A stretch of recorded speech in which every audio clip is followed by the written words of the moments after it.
Hi viewers, இன்னைக்கு Sunday மதியம் வந்து என்ன லஞ்சுன்னு சொல்லிட்டு பார்க்கலாம். இன்னைக்கு வந்து மீன் குழம்பு தான் வைக்கலாம் அப்படின்னு சொல்லிட்டு ரெடி பண்ணிட்டு இருக்கேன். எண்ணெய் ஊத்திட்டு அதுல வந்து மிளகு, சீரகம், வெங்காயம் வந்து ஒரு 2 வெங்காயம் போல சேர்த்திருக்கேன். இஞ்சி 10 பல் பூண்டு சேர்த்துருங்க. சேர்த்து நல்லா வந்து வதக்கி விட்டுருங்க. கொஞ்சமா கொத்தமல்லி தழை, கொஞ்சமா கருவேப்பிலை, இது ரெண்டையும் சேர்த்து வதக்கி விட்டுட்டு அதுக்கப்புறமா வந்து தேங்காய் வந்து ஒரு 2 துண்டு தேங்காய் வந்து சேர்த்திருக்கேன். சேர்த்துட்டு நல்லா வதக்கி விட்டுருங்க. காரத்துக்காக வந்து 2 வரமிளகா, ஒரு 2 தக்காளி பழம், அதுலயே வந்து புளியும் வந்து சேர்த்துடலாம். எல்லாமே நல்லா வதக்கி வந்ததுக்கு அப்புறமா வந்து மஞ்சத்தூள், மிளகாய் தூள் ரெண்டுமே சேர்த்து நல்லா மிக்ஸ் பண்ணி விட்டுருங்க.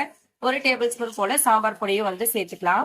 சாம்பார் பொடி எல்லாம் சேர்த்து நல்லா வதங்கி வந்ததுக்கு அப்புறமா வந்து நல்லா பயன்பெற்று அரைச்சு வச்சுக்கலாம். இப்ப தாளிச்சு விட்டுடலாம். எண்ணெய் கடைசி கருவேப்பிலை மட்டும் சேர்த்து அதுக்கப்புறம் இந்த அரைச்சு வச்சிருக்கிற பேஸ்ட்டை வந்து 5 நிமிஷம் வந்து இந்த ஆயிலே வந்து நல்லா குக் பண்ணிடுங்க.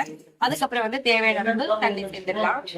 தண்ணி சேர்த்துட்டு நல்லா ஒரு 15 நிமிஷம் போல நல்லா ஹை ஃபிளேம்ல வச்சு குழம்பு வந்து கொதிக்க விடலாம்.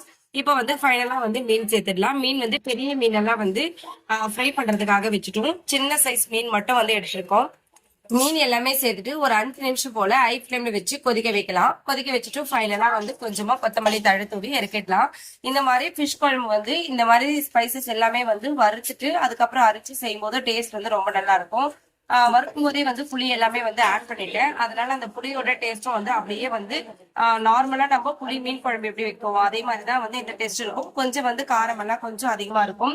டேஸ்ட் வந்து பாத்தீங்கன்னா ரொம்பவே சூப்பரா இருக்கும். நீங்களும் ட்ரை பண்ணி பாருங்க. மீன் குழம்பு வச்சுட்டு அப்படியே வந்து எக் வந்து ஃப்ரை பண்ணி எடுத்துக்கலாம். எக் வந்து கட் பண்ணி செய்யல, அப்படியே வந்து முழுசாவே வந்து ஸ்லைஸ் மட்டும் அங்கங்க போட்டு விட்டுருக்கேன். மஞ்சத்தூள், மிளகாய்த்தூள், உப்பு இது மட்டும் போட்டு நல்லா ரோஸ்ட் பண்ணி எடுத்துட்டோம். இது வந்து முட்டை வந்து சைட் டிஷ்காக வச்சிருக்கோம். இன்னைக்கு வந்து வெஜ் ரைஸ் தான் வந்து செஞ்சிருக்கேன். வெஜ் ரைஸ் வந்து எல்லாமே தாளிச்சு விட்டாச்சு. வெஜ் ரைஸ் வந்து பிளைனா வந்து செஞ்சிருக்கேன். எதுவுமே வெஜிடபிள்ஸ் எதுவுமே வந்து ஆட் பண்ணல. ஃபிஷ் மசாலா போட்டு ஒரு 3 ஹவர்ஸ்க்கு மேலேயே வந்து ஆயிடுச்சு. இப்போ வந்து ஒவ்வொன்றா வந்து ஃப்ரை பண்ணி எடுத்துடலாம். எப்பவுமே வந்து ஃபிஷ் மசாலா போட்டு உடனே வந்து ஃப்ரை பண்றது இல்ல. ஒரு 3 ஹவர்ஸ் 4 ஹவர்ஸ் வச்சு அதுக்கப்புறம் தான் நாங்க ஃப்ரை பண்ணுவோம். மார்னிங் வந்து ஒரு 10 மணிக்கே வந்து இந்த மசாலாவை தான் போட்டு வச்சிட்டோம். இப்போ வந்து ஒரு டைம் பாத்தீங்கன்னா 1:30 ஆகுது. இந்த டைம் தான் நாங்க வந்து ஃப்ரை பண்ணி எடுப்போம். சாப்பிடறதுக்கு கொஞ்ச நேரத்துக்கு முன்னாடி தான் வந்து ஃபிஷ்ஷை வந்து ஃப்ரை பண்ணி எடுப்பேன். இன்னைக்கு எங்களோட சண்டே ஸ்பெஷல் வெஜ் பிரியாணி. இன்னைக்கு வந்து வெஜிடபிள்ஸ் எதுவுமே ஆட் பண்ணாம செஞ்சிருக்கோம். எப்பவுமே வந்து சண்டேனா வெஜிடபிள்ஸ் பட்டாணி எல்லாமே போட்டு வெஜ் பிரியாணி தான் வந்து செய்வோம். ஒயிட் ரைஸ் வந்து மேக்சிமம் இருக்காது. நைட்டுக்கு தான் வந்து ஒயிட் ரைஸ் ரசம் வச்சிருவோம்.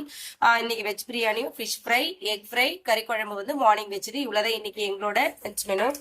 மீன் குழம்பு வந்து மதியம் சாப்பிட மாட்டோம். நைட்டு வந்து இட்லி தோசைக்கு வந்து மீன் குழம்பு வந்து வச்சிருவோம். இன்னைக்கு எங்களோட சண்டே ஸ்பெஷல் இவ்வளவுதாங்க. உங்க வீட்ல என்ன லஞ்சுன்னு சொல்லிட்டு கமெண்ட் பண்ணுங்க. தேங்க்யூ.